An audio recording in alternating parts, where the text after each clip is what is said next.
Salama daholo androany sika dia ndao raha hiresaka ny vaovao izay nalaza tamin'ny herinandro iny a. Fantatra fa tamin'ny herinandro iny dia nanao seho tany Toulouse ny mpanakanto Wawa izay fantatsika tsara moa izany mpanakanto Wawa izany a, izay isan'ny mpanakanto manana ny lazany raha ho an'ny mpanakanto malagasy. Ka nandritra izay moa nisy ny filazana fa nisy ny daroka ilikirve ka safotra nandritra izay fidarohana izay. Ary isany naneho ny heviny mahakasika an'izay moa ny mpanakanto Big MJ tao amin'ny pejiny tao ka nanaitra ny be sy ny maro raha vantany vao nahita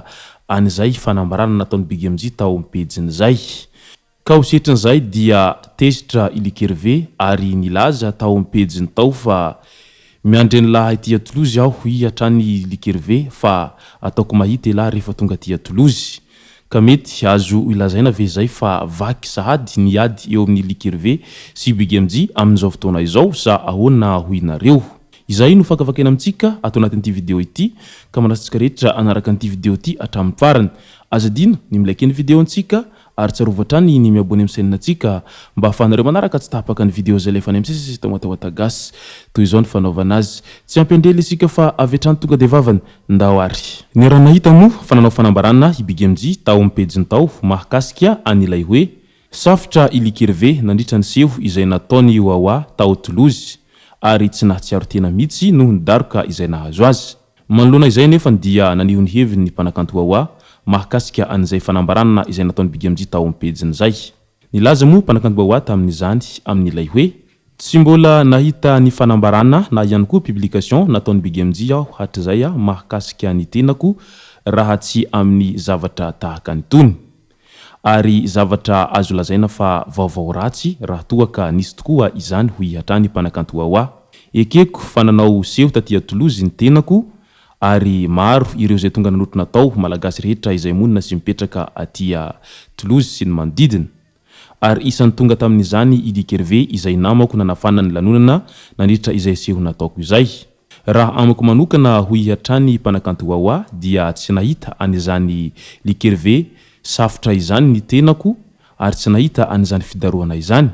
Fa nisy ihany anefa ny ireo malagasy izay nanao an'izay karazana bagara izay nandritra izay lanonana izay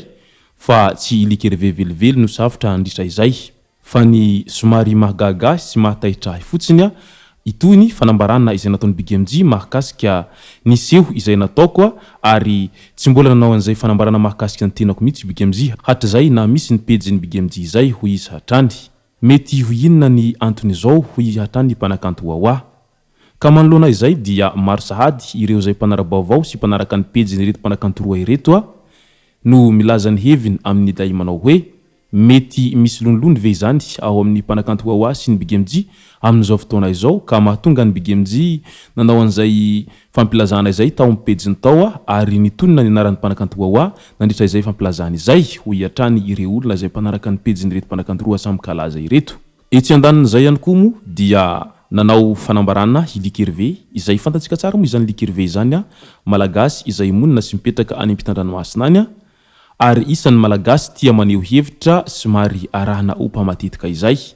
satria ilikirve dia malagasy somary mahitsy fijery zay ary mahitsy ihany koa ny fiteny ary tsy vitsy amin'ny malagasy no tsy mahazaka an'izay fanaovan-kevitra ny ilikirve izay ka noho izay dia maro amin'ny malagasy no tsy faly sy tsy mankatia an'izany ilikirve izany. Nanazava ilikirve nandritra ny andirekta izay nataony fa tsy nisy an'izany daroka izay nahazo ahy izany fa olo-kafa no niady nandritra izay seho nataony mpanakanto Wawa izay fa tsy tenako velively. Raha toa ka safotra ve izaho tamin'izany nandritra izay seho izay dia efa afaka hiasa ve izaho amin'izao fotoana izao ho hiatrany ilikirve taorian'izay filazana fidarohana izay nahazo azy izay satria iray andro taorian'izay ilikirve dia efa tany ampiasana sahady satria izy dia olona manana ny asany any ampitan-dranomasina any amin'izao ankehitriny izao. ka tsy faly tamin'ny mpanakanto Big MJ moa izy nandritra izay fanambarana izay nataony Big MJ izay ary avetrany nilaza izy tao amin'ny pejiny tao ilay hoe miandry any ialahy io tonga aty Toulouse aho ry Big MJ fa rehefa tonga aty Toulouse ialahy dia ataoko mahita ho iatrany Luc Hervé ka noho izany dia taitra sy talanjona ny mpanara-baovao ary mipetraka ny fantenina manao hoe mety hiady ve zany ny mpanakanto Big MJ sy Luc Hervé sa ahoana raha ny hevitra reo tsirairay satria mantsy hita amin'izao fotoana izao fa tena mafana dia mafana ny toedra raha misy amin'ny Luc Hervé sy Big MJ ary tena hita miarihary fa tsy faly amin'ny Big MJ mihitsy Luc Hervé taoriana izay fanambarana izay nataony Big MJ izay na de teo aza nefa n'izay fanambarana izay nataony Luc Hervé izay tsy nasakana ny Big MJ mbola hanohy hanoratra ny fanambarana tao amin'ny pejiny ihany tena safotra kosa ialahy Luc Hervé ary ela ny tonatonanana ialahy ka izao tojo masonangatra ho iatrany Big MJ ary mbola tsy nanome rariny sy ny hitsiny any Luc Hervé ihany moa izy nandritra izay fanambarana izay nataony izay toa fanambarana manao fiantsinady mihitsy moa raha ny fijeriny ireo izay mpanaraka any pejiny Big MJ an'izany fanambarana izay nataony izany mahakasika an'izay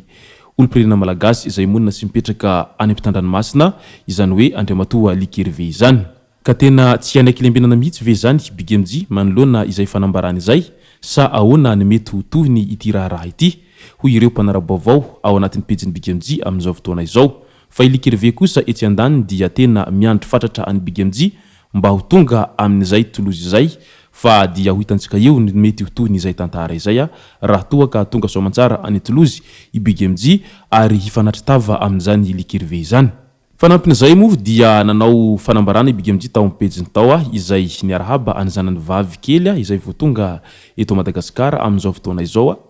ka nifanoroka moa izy sy ilay zanany vavy kely nandritra izay fahatongavany zanany vavy izay satria falifaly ny lehilahy fa tonga zanaka ka niteraka resabe tao amin'ny pejiny Facebook ny tao amin'ilay hoe tsy mety izao hoe makety sy makaroa nefa ny mpanakanto vazaha sy ny olom-pirenena vazaha dia efa manao an'izay fihetsika izay foana amin'ny zanany vavy tsy midika hoe ninninina akory izay fihetsika izay fa fihetsika ampitiavana no anaovana an'izay amin'ny zanaka fa tsy sanatria akory fihetsika mamoafady fa isika malagasy mihitsy ho ireo maneho hevitra no tena mbola lavitra ny fivoarana ka lasa tia mitsaratsara olona fahatany amin'ny zavatra tahaka antony mananjo hanoroka ny zanany ny rainy ary mananjo hanoroka ny zanany ihany koa ny reniny fa tsy midika akory izany fa vetavetana na ihany koa tsy fanajana ny soatoavana maketsy makaroa ka izay moa no masaka azona roso tao anatin'ity video ity tomboky lasy tomboko vavy misaotra antsika rehetra nanaraka an'ity video ity hatramin'ny farany azadino ny milaiky ny video antsika ary tsarovatra trany ny miabony amin'ny sainina antsika mba afanareo manaraka tsy tapaka ny video zay lefa any amin'ny sisy tao matao atagasy tomboky lasy tomboko vavy mankasitraka dia mirary soa